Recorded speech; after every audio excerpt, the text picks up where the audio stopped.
SA Foundation.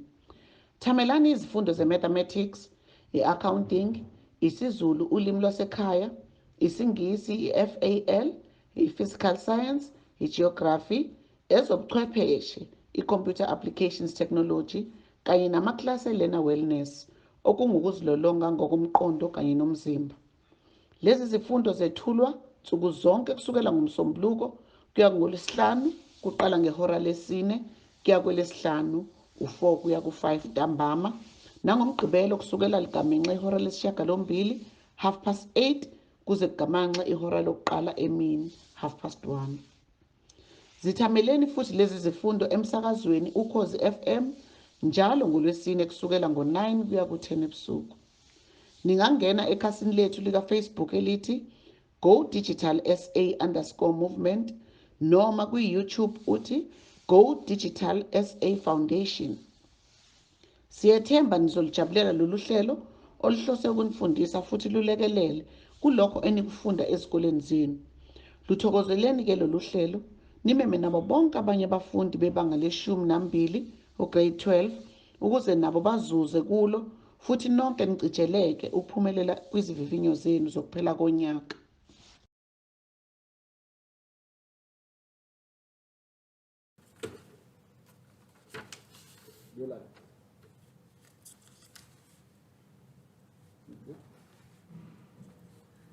Sanibonani, igama lami u-Innocent wakwambayi, ufundisa eBrittonwood. Soba nani for physical sciences, namhlanje soba si revise upaper 1. Paper 1 physics le. Before uye ephepheni mfundi fanele ukwazi ama topics uzowafika khona lapha ephepheni. Structure sepaper lakho.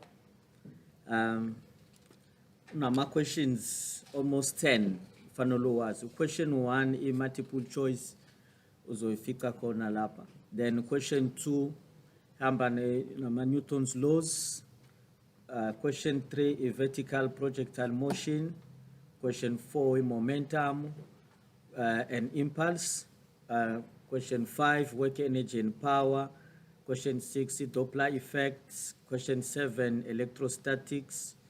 Question 8 electric circuit. Question 9 electrodynamics and alternating current. And question 10 photoelectric effect. So ama topics lawo uzowafika ku paper 1. Maseliphelele iphepha lawo ama topics ufanele uwazi ukuthi uzowathola khona la. Now ufuna ukukhuluma ngama forces, uzokhuluma ngama topics awu2 namhlanje. Eyodwa yama Newton's laws, mase sobuka ne work energy and power ngoba kade kwenziwa manje ku term 2 i work energy and power. Newton's laws zoqala ngama forces. Mfundi into fanele uyazi ukuthi masikhuluma ngama forces, sikhuluma ngama forces acting on an object. For example, nebhokisi mase sibuka ama forces azo acta kuleli bhokisi le. Now asibuka ama forces awu5 ajwayelekile. The first one is gravitational force. The gravitational force uyithola ngo sibizwa futhi nge-W, a weight of the object. Uyithola ngokuthi W is m times g, the mass of the object times the gravitational acceleration. Force yesibili normal force. Normal force uyakwazi na ukuyithola usebenzisa i-weight and iphinde ibe nama variant ngoba kungenzeka ukuthi calculate le normal force relative to the weight of the object. Force yesithathu i-frictional force, siyazi ukuthi kune kinetic energy kuphinde kube ne kinetic frictional force kuphinde kube ne static frictional force. I-force yesi4 i-tension force, noma ungasebenzisanga i-tension force kungenzeka kube i-action reaction force. Sibona i-tension makunentambo edonsa ibhokisi, then lapho sikhuluma nge-tension. I-action reaction force, makuthi kunamabhokisi awu-2, one box is pushing another. Lapho sikhuluma nge-action reaction, like ku-Newton's third law. Then i-force yes5, a force applied, the applied force. So those are the 5 forces fanele ulindele ukuthi angaphuma ephepheni, because most of the time to draw a free body diagram. You draw a free body diagram for any object NMS. Weight ihlezi ikhona, because that is the force that the earth exerts on that object. So uma uzodweba free body diagram, leyo force leyo ihlezi ikhona. On a free body diagram, you put a dot, then you draw a straight line pointing downward. Yona doesn't have any option. Ihlezi injalo, vertically downward. That is FG. Mese uyayilebela uzothi FG noma uthi i-weight of the object. That is force number 1. Force number 2 sikhulume normal force. I-normal force, for i-normal force ungayithola ngokuthi i-force option number 1. I-normal force ungayicalculate ngokuthi ilingana ne-gravitational force. Lokhu kwenzeka only makuthi mhlambe ibhokisi lakho lihleli kwi-horizontal surface and wonke ama-forces acting on that box are also horizontal. In that case, sizothi i-normal force yakho ilingana ne-gravitational force. I-option yesibili, makuthi unebhokisi on a horizontal surface, kodwa i-force, applied force is acted at an angle. It acted at an angle. Makuthi force is acted at an angle, kusho ukuthi nama component, kone vertical component. So ibizwa ngo Fy, you calculate as F times sine of the angle, right? That is Fy. Phinde be ne component kuthiwa Fx. Fx uthola as F times cos of the angle. So ngoba kuna lawa ma component awu-2, khona component a vertical. Le component uzoyifaka mawusu calculate i-normal force. If the force lay oblique or it's inclined or acted at an angle, kusho ukuthi i-normal force yakho izoba i-gravitational force minus le Fy.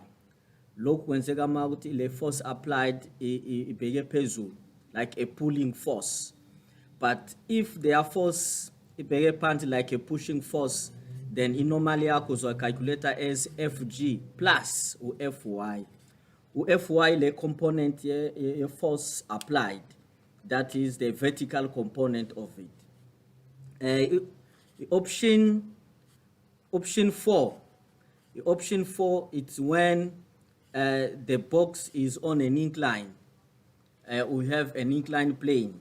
When you have an inclined plane, i-normal yakho izolingana ne-Fg perpendicular.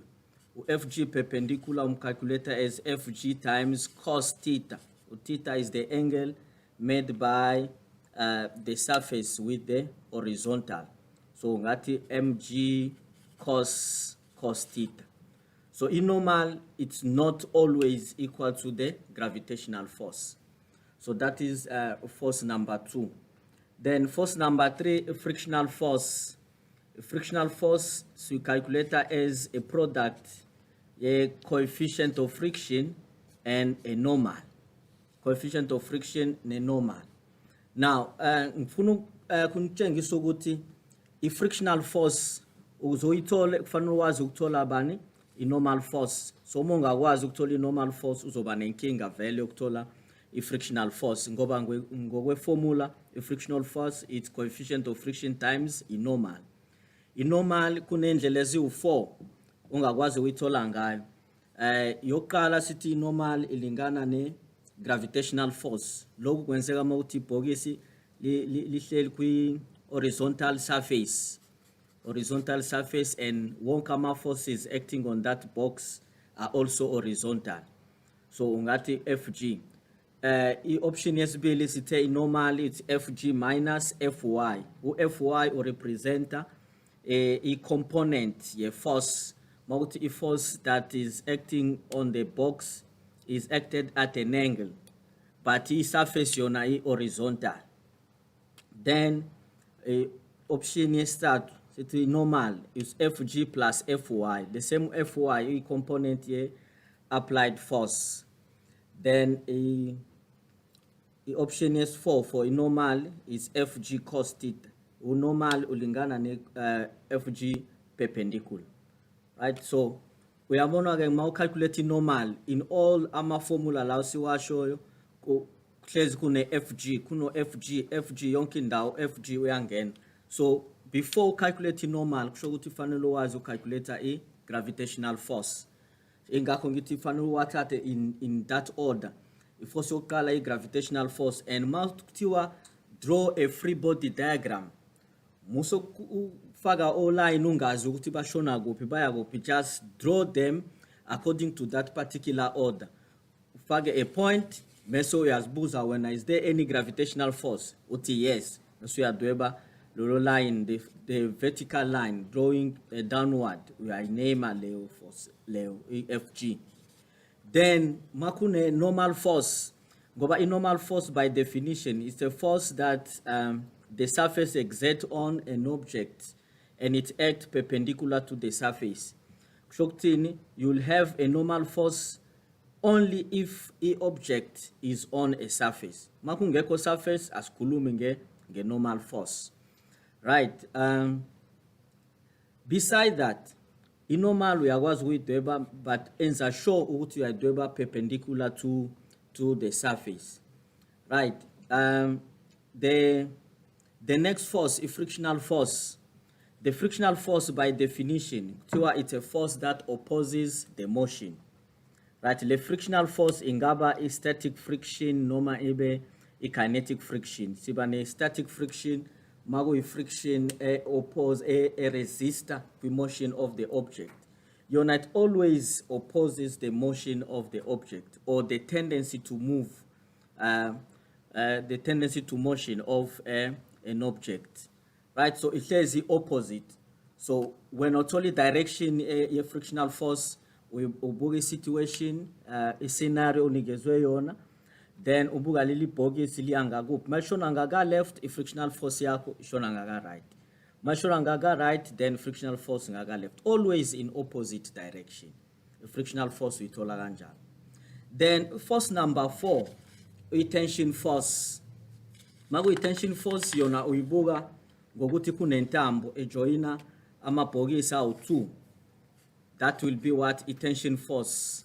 Now, uthola kanjani direction ye tension force? Ubuke ibhokisi. Makuthi intambo ingaka right kusho ukuthi nale tension idonsa ngaka right. Makuthi le ntambo nje ijoyina leli bhokisi on the left side kusho ukuthi nale tension idonsa ngaka left. So it direction ihlezi ikhona. The other force that we can include force yes for the tension, it's a action reaction. Now kuna mabhokisi awu2, but this time intambo ayikho kodwa la mabhokisi ayathintana. So by pushing one box, mhlambe ibhokisi elodwa sithi box A, lesibili sithi box B. Uma ngipusha ibox A, box A uzopusha now box B. Then Newton's third law.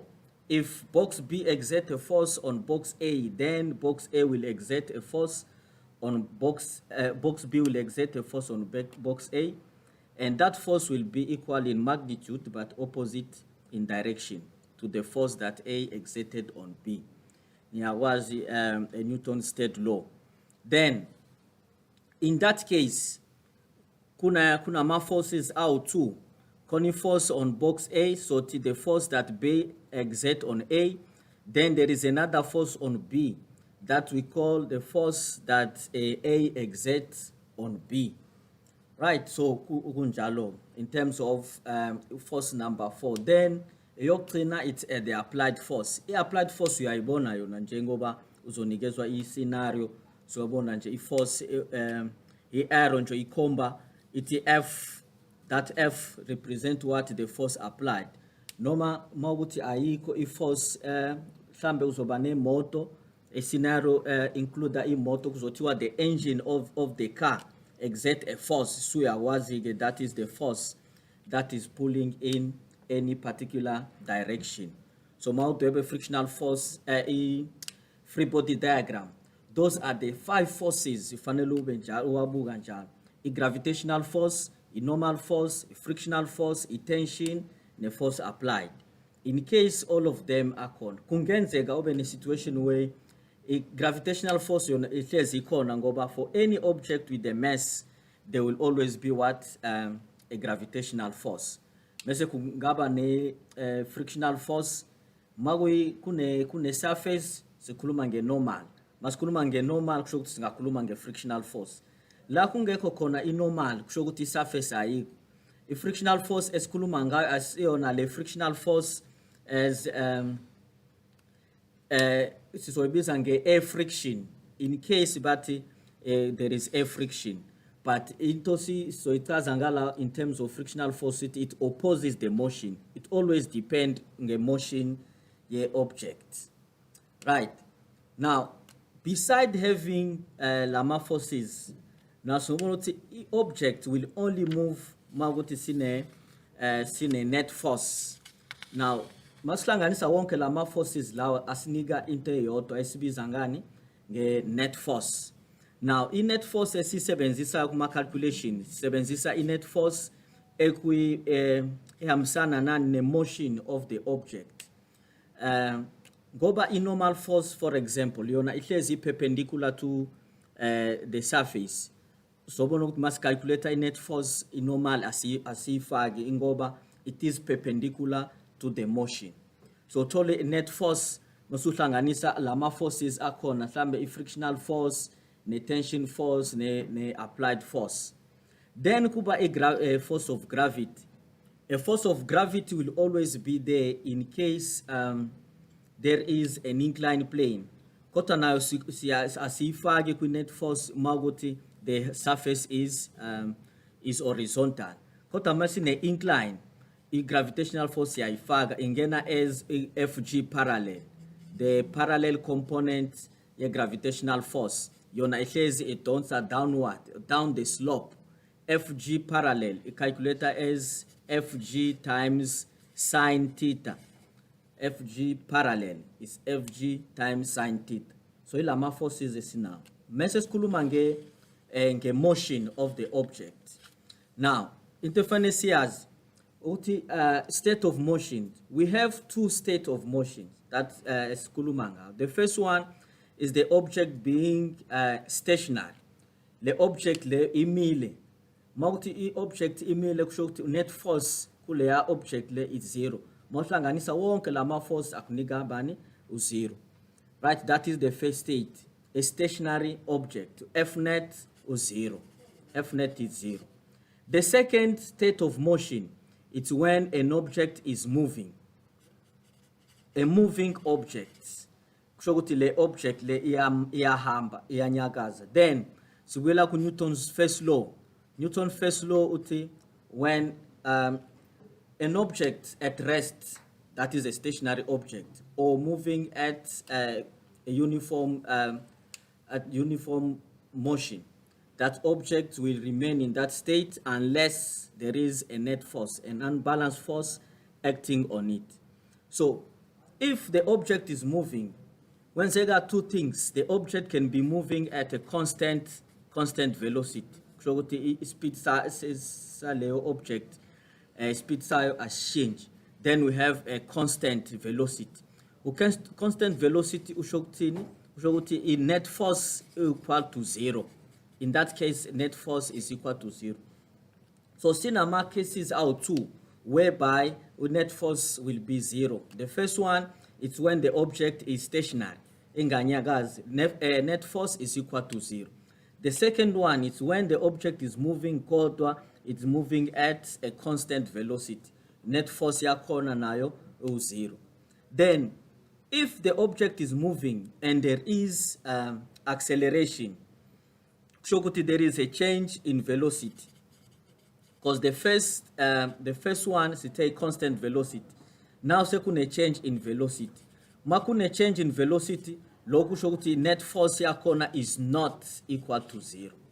Shokuthi mohlanganisa ama forces, then le object le izohamba. Now, when we have the net force that is not equal to 0, lokhu kusiyisa ku Newton's second law. Angisi first law sikhuluma nge stationary object noma nge object ehamba nge constant speed.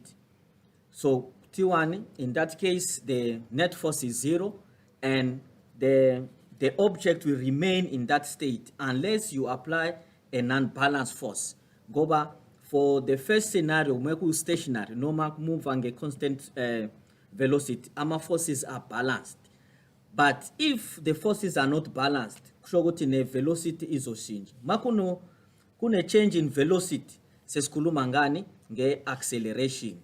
The acceleration by definition is the rate of change of velocity. Uthatha final velocity minus initial velocity over delta t. That is the time. That is the right acceleration in njalo. Now the formula A is equal to Vf minus Vi over delta t. That gives you what is acceleration. So on a moving object, kungenzeka kube a net force is 0, sikhuluma nge constant velocity. Kushokuthi final velocity ne initial velocity bayafana. Then mawuthi kune change in velocity, final velocity no initial velocity abafani. That means there is a presence of a acceleration. Makune presence of acceleration, loku kusiyisa ku Newton's second law. Newton's second law states that if there is a net force that is exerted on the object, then the object will accelerate in the direction of that net force. And then that acceleration is directly proportional to the net force and inversely proportional to the mass of the object. Right? Loku kunigezwe as F net is equal to M times A. Njenge formula uzoyithola lapho ku formula sheet izothi F net is equal to M times A. But Newton's second law kahle khuluma nge acceleration. So masenza acceleration ibe subject of the formula. So the F net acceleration is equal to F net over M. And that is the law that you have, Newton's second law. Acceleration directly proportional to the net force and inversely proportional to the mass. Right, so ama laws law fanele siwazi as for question 2. Right, now beside that ngifuna sikhulume nge work energy and power, ngoba lokhu ngisho ukuthi niyakwazi ukusebenzisa from grade 11 nafunda ama Newton's laws from term 1 kusho ukuthi na assesswa from term 1, term 2, term 3 ne final exam. Le concept eyodwa ka grade 12 same thing, term 1 bekufika futhi Newton's laws. So at the end of the year sifuna ukuthi nonke niphase le topic le ithiwa Newton's laws ngoba into kade nayenza, so you shouldn't be making ama mistakes every time.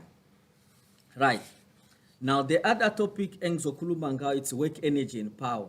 Ngoba nale topic ibenzima kancane, but inkinga iqala ukuthi ama forces are understand. Right, the first one sokhuluma nge work done. Work done. Makuthiwa work done, umbuzo uzuthi work done by what? Usually masikhuluma work done, so to work done by what? Then this is a work done by what? By a force. Kahle work done by a force. Now sibuyela kuleli bhokisi lethu leli sithi nama forces awu 5 acta kuwona.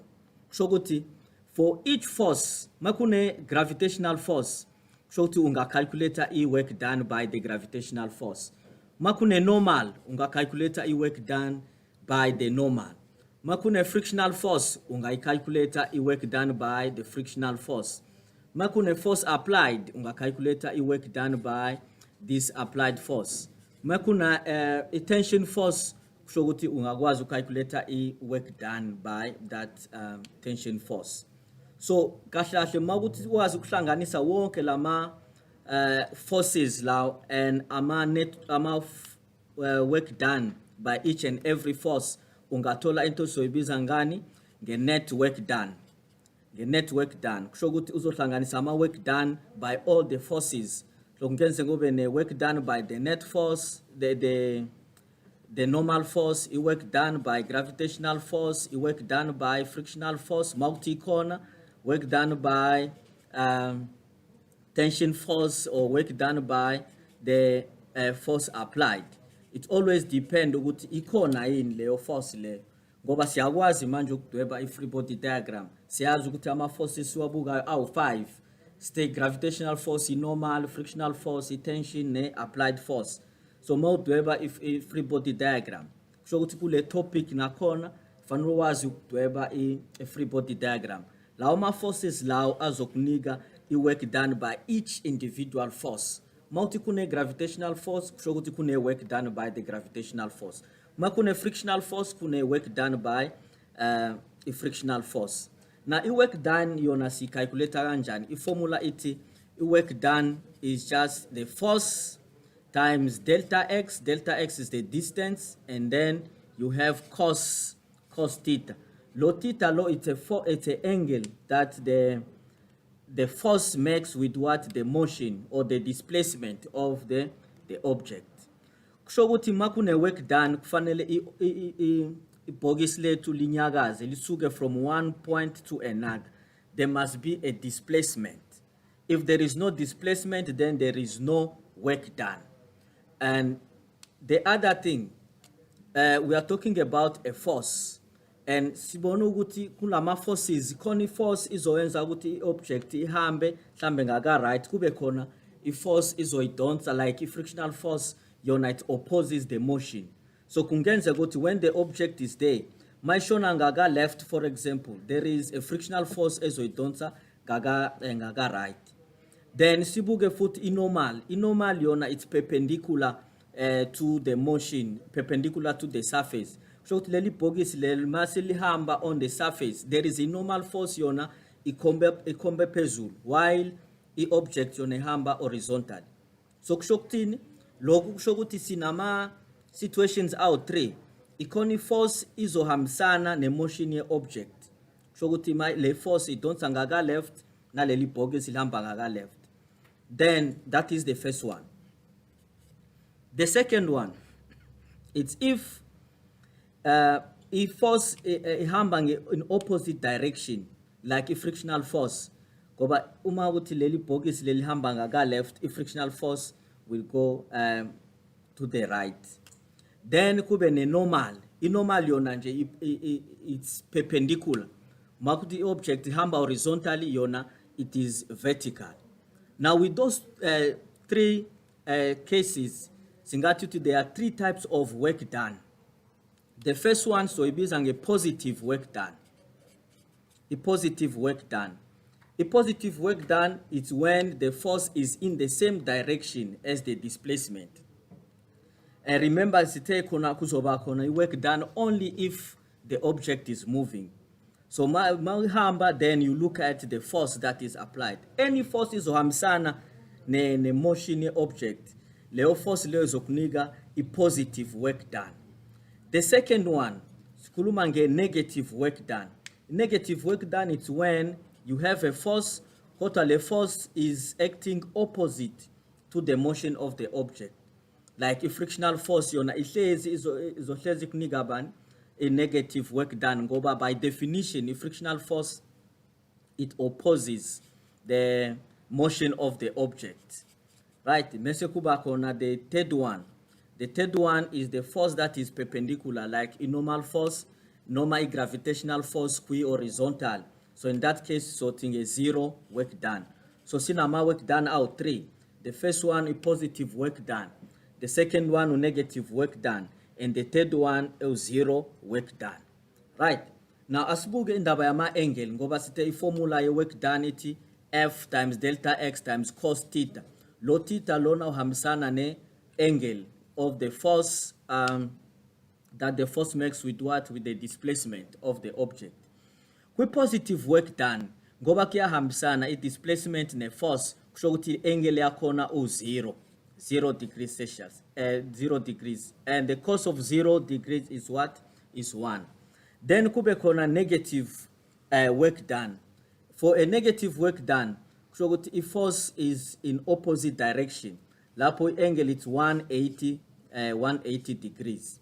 Then kube khona u-0 work done.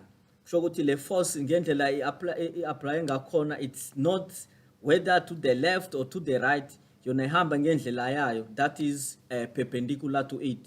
So i-angle yakhona ingaba u-90 degrees noma ibe 270 degrees. So ma usebenzisa a positive work done, uno 0 somewhere, lokhu uzothi ngoba cos of 0 it's positive 1, so it will give you an answer that is positive. Magu negative, it means in opposite direction, right? A cos of 180 is negative 1, so leo answer yako izoba negative.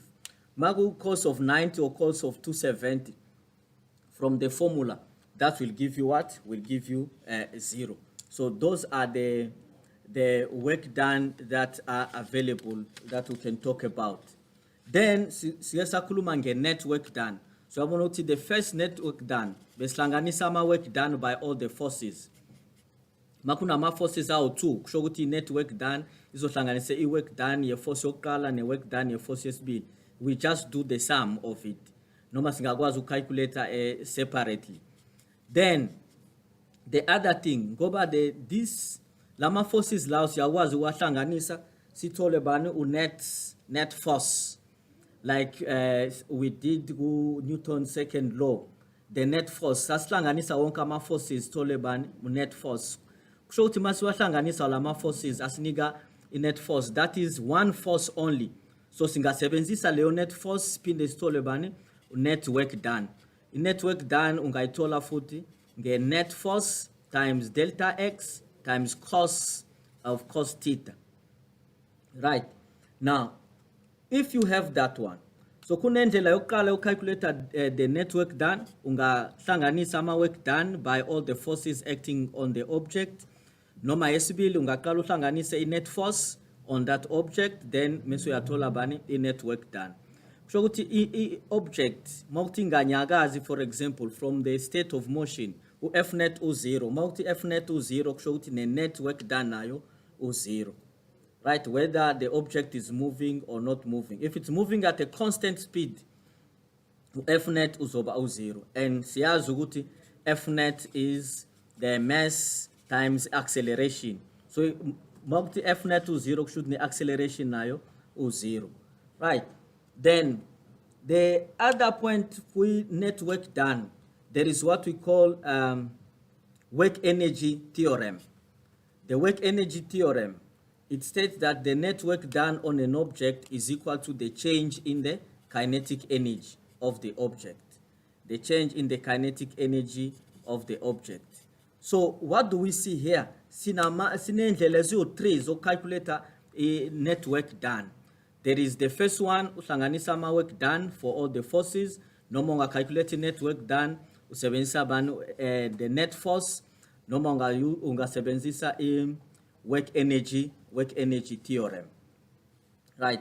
So ungasuka from the first one, mhlambe usebenzisa bakunika i-speed, uthi sishintsha kanjani i-speed sebhokisi or the object that is moving, how it changes. When there is a change, ungakwazi ucalculate leyo change, leyo kinetic energy. Siyakhumbula ukuthi kinetic energy we calculate as half mv squared. It's half the mass of the object times the speed. So masiti change in kinetic energy kusho ukuthi sinama velocity awu-2, khona i-final ne-initial velocity. So a change in kinetic energy is over a final kinetic energy minus initial kinetic energy. The final kinetic energy, so the half mvf squared, a final kinetic energy layer, minus half mvi squared. OVI, that is the initial kinetic energy. So ungakwazi kusebenzisa le formula from the theorem, work energy theorem. Masutholile W net, that is the net work done. So ungayifaka kule formula ephezulu okuthiwa the net work done is equal to the sum of the work done that you have. Now, one more thing you need to know, once you calculate the net work done using work done of all the forces, it's like the work done by the normal.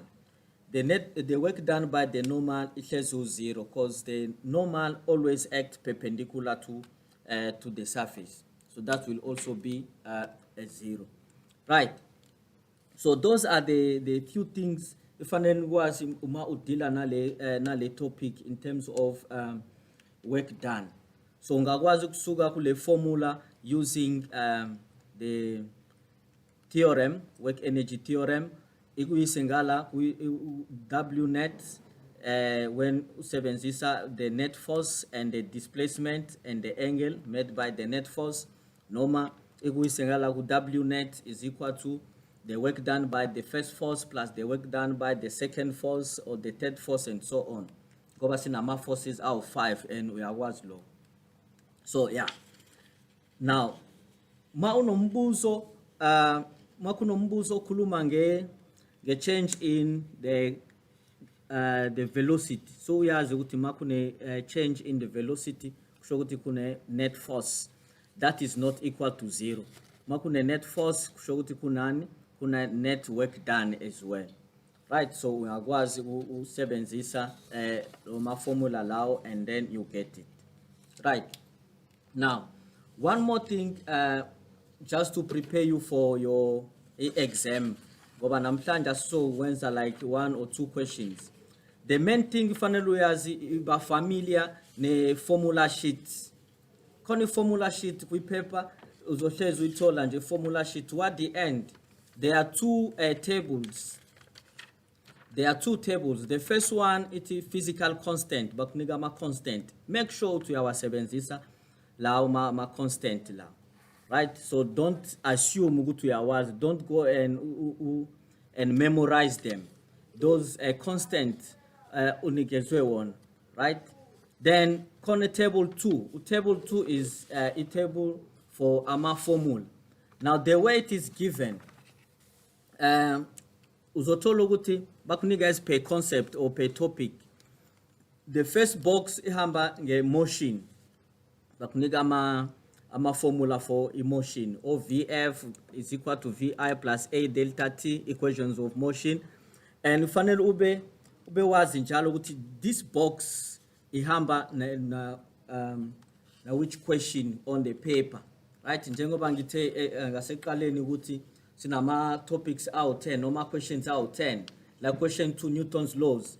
You fanele wazi ukuthi okay la ma formula ngizowasebenzisa ngizowathatha kuphi. Just be familiar kuleyo formula sheet. Ngoba some definitions and some laws anikezwe vele azinikeziwe kuleli paper. Mongakwazi ukusebenzisa vele angeke kusize ngalutho. Right? The first thing, some definitions makuthiwa define or kuthiwa state the law in word. Yabo mase kuthiwa in word kusho ukuthi lento usunikezwe yona, but just that it comes in a form of a formula. Right? Ngizokunika nje example. Kuthiwa P is equal to M times V.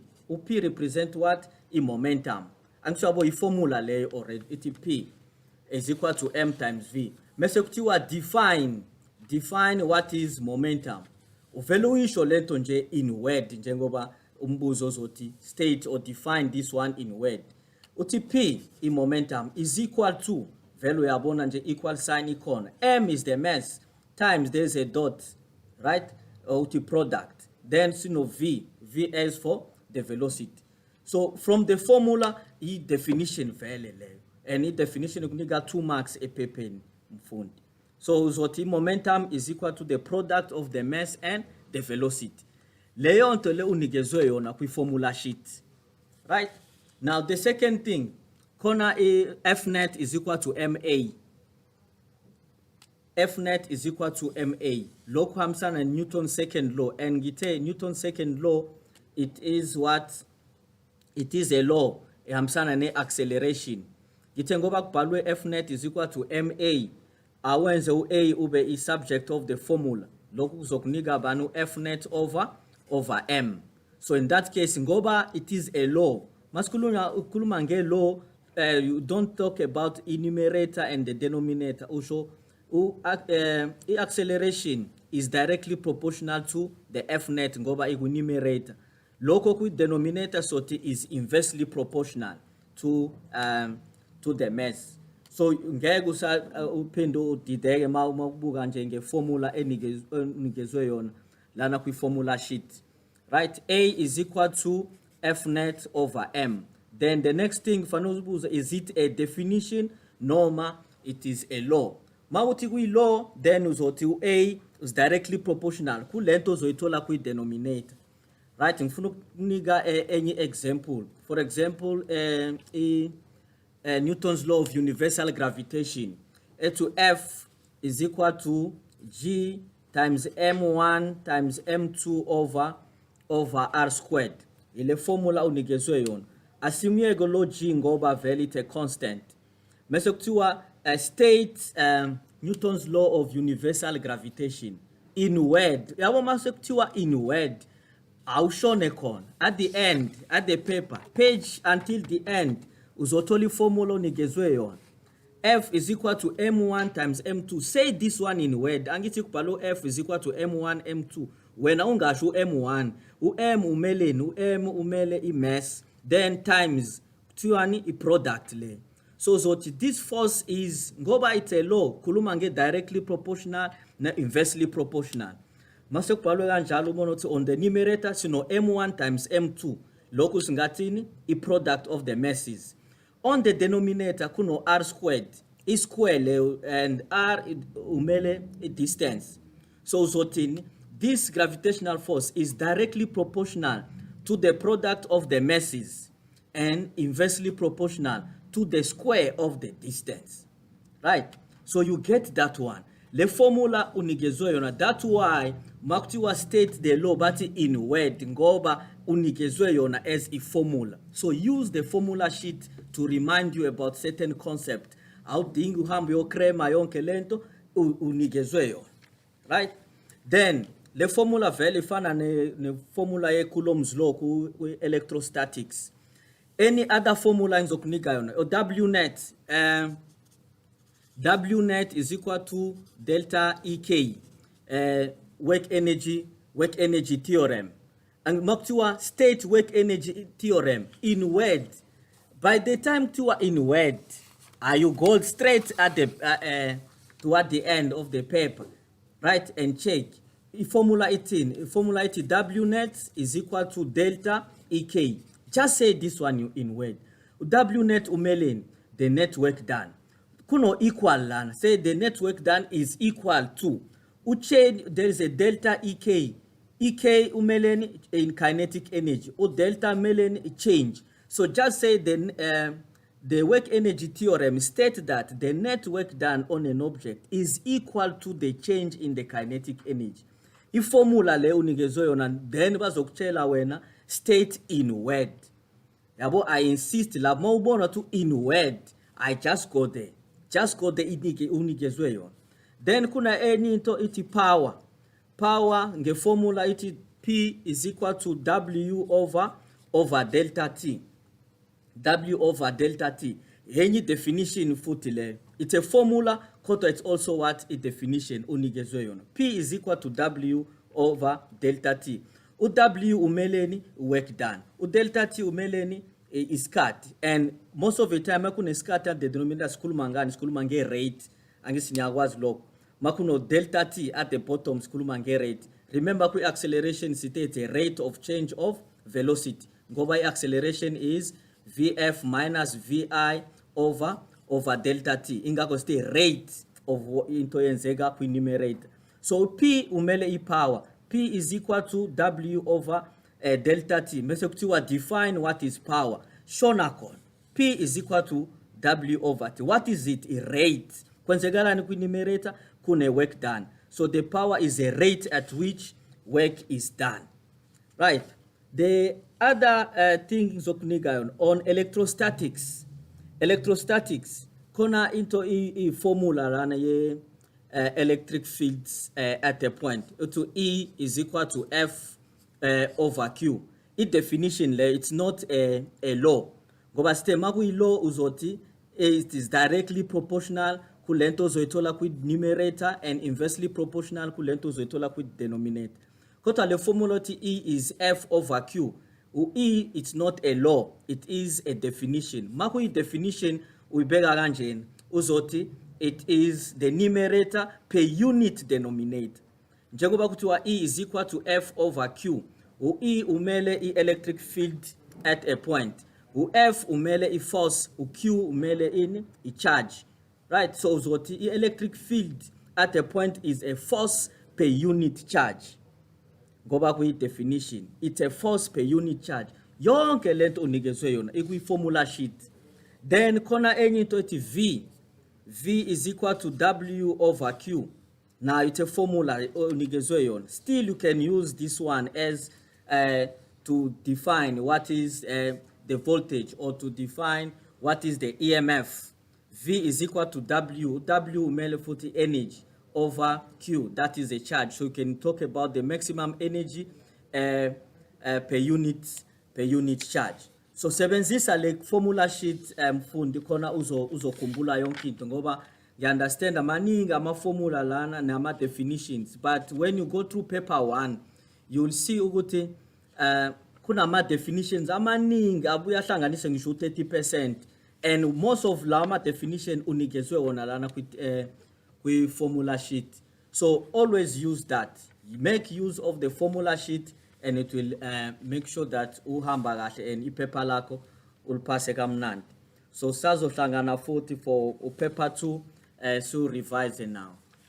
Siyabonga bafundi.